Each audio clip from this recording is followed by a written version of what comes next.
साम्राज्य, सामान्यांचा असामान्य. भारतीय मजदूर संघाचा मांग दिवस. 17 मागण्यांसाठी केंद्र सरकारकडे निवेदन. सोलापूर.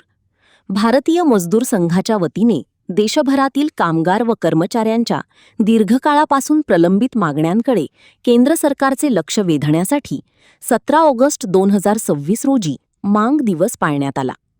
या पार्श्वभूमीवर भारतीय मजदूर संघ सोलापूरच्या वतीने जिल्हाधिकाऱ्यांमार्फत पंतप्रधान, केंद्रीय श्रम व रोजगार मंत्री तसेच केंद्रीय अर्थमंत्र्यांना विविध मागण्यांचे निवेदन देण्यात आले.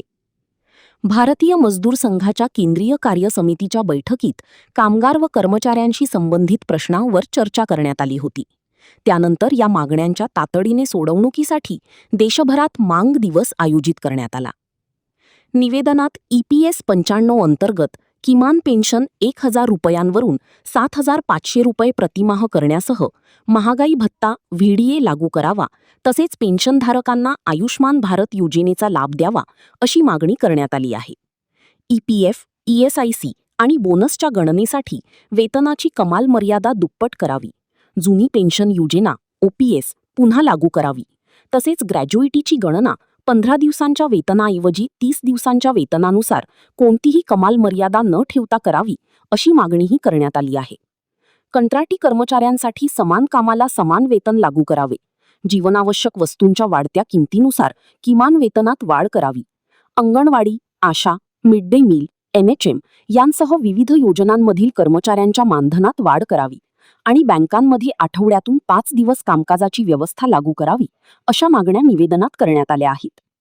तसेच कामगार विरोधी तरतुदींमध्ये योग्य सुधारणा करावी, रिंग कंपनी रांची व 8 राज्यांतील 23 राष्ट्रीय टेक्स्टाईल मिलमधील कामगारांचे प्रलंबित प्रश्न तातडीने सोडवावेत, LIC मधील डेप्युटेशन डेव्हलपमेंट ऑफिसर्सना नोकरीची सुरक्षा द्यावी, देशात कोणत्याही कर्मचाऱ्यांची अन्यायकारक बडतर्फी व वेतन कपात करू नये अशा मागण्याही मांडण्यात आल्या आहेत. वीज क्षेत्रातील खासगीकरण थांबवावे, वीज निर्मिती प्रकल्पांची क्षमता वाढवून नवीन प्रकल्पांना मंजुरी द्यावी, tariff based competitive bidding TBCB धोरण रद्द करावे, वीज क्षेत्रातील परवाना व फ्रँचायझी पद्धतीशी संबंधित धोरणे रद्द करावी, वीज कर्मचाऱ्यांसाठी पेन्शन योजना लागू करावी आणि मागील वर्षी थांबविण्यात आलेल्या अनुग्रह राशीची एक्सग्रॅटिया पेमेंटची घोषणा करावी अशा मागण्यांचाही निवेदनात समावेश आहे. कामगारांना सामाजिक सुरक्षा, आर्थिक न्याय, सन्मानजनक काम, योग्य वेतन आणि श्रमाची प्रतिष्ठा मिळणे आवश्यक आहे. या मागण्यांची पूर्तता झाल्यास कर्मचारी, कामगार, नियोक्ता आणि सरकार यांच्यातील औद्योगिक सलोखा व उत्पादकता अधिक मजबूत. नमस्कार, मी नंदकुमार भोसले, जिल्हाध्यक्ष भारतीय मजदूर संघ सोलापूर. आज या ठिकाणी सोलापूर जिल्ह्यामध्ये तसेच देशभरामधील प्रत्येक जिल्ह्यामध्ये धरणे आंदोलनाचा कार्यक्रम भारतीय मजदूर संघाने आयोजित केलेला आहे. या धरणे आंदोलनामध्ये कामगाराच्या ज्या प्रलंबित मागण्या आहेत किंवा कामगारांना जो होणारा त्रास आहे याबद्दल हे धरणे आंदोलन केले जात आहे. प्रामुख्याने जर पाहता केंद्र शासनासोबत वारंवार आमच्या वरिष्ठ पदाधिकाऱ्यांनी तोंडी चर्चा केली, प्रत्यक्षात मंत्रालयीन स्तरावरती बैठका देखील घेतल्या, परंतु नाविलाजास्तव आम्हाला हे धरणे आंदोलन केंद्र शासनाच्या नाकर्तेपणामुळे आम्हाला करावं लागलेलं आहे. त्यामुळे या धरणे आंदोलनाचा एक भाग म्हणून आमच्या सरकारकडे या काही मागण्या आहेत, जसे की EPF आहे, PF ESIC आहे, त्याच्यामध्ये ग्रॅज्युइटीचा विषय आहे, किमान वेतनाची जी अंमलबजावणी होत नाही ती केली पाहिजे, त्यानंतर ग्रॅज्युइटीचा विषय आहे, वीज कंत्राटी कामगारांचा प्रलंबित विषय आहे. अशा काही ज्या अनेक मागण्या आहेत त्यामध्ये आपण पाहिलं तर बँक कर्मचाऱ्यांसाठी 5 दिवसाचा आठवडा हा गेले अनेक वर्ष आपण सातत्याने त्याची मागणी करत आहोत, परंतु याची दखल केंद्र शासन आणि राज्य शासन कुठेही प्रकारे घेतलेली दिसत नाही.